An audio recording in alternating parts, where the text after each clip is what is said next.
সাদ বিন মুয়াজ। নবী করিম সাল্লাল্লাহু আলাইহি ওয়াসাল্লাম এত ভালোবাসতেন তাকে, এত ভালোবাসতেন যে তাকে নিজের মনে করতেন, যে সাদ বিন মুয়াজ আনসাররা আমার নিজের।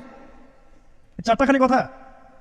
এই সাহাবীর খন্দকের যুদ্ধে এই যে হাতের এই দিকে, সম্ভবত হাতের এই রগের মধ্যে একটা তীর এসে লাগে এখানে, এবং তীরটা তিনি বের করতে গিয়ে রক্তটা ছিঁড়ে যায়।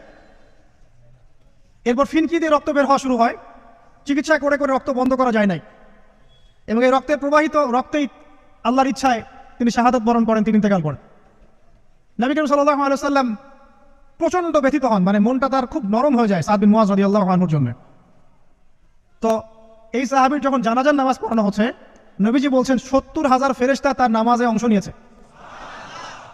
আর এই সাহাবীকে যখন কবরে শোয়ানো হয়েছে, নবী করিম সাল্লাল্লাহু আলাইহি ওয়াসাল্লাম পরে জানিয়েছেন কবরের যে মৃদু চাপ, সাদ বিন মুয়াজ রাদিয়াল্লাহু আনহুর কবরেও সেই মৃদু চাপ দেওয়া হয়েছে। আমি কি বুঝাতে পারলাম ভাই? আমাদের কোনো দাম আছে এখন?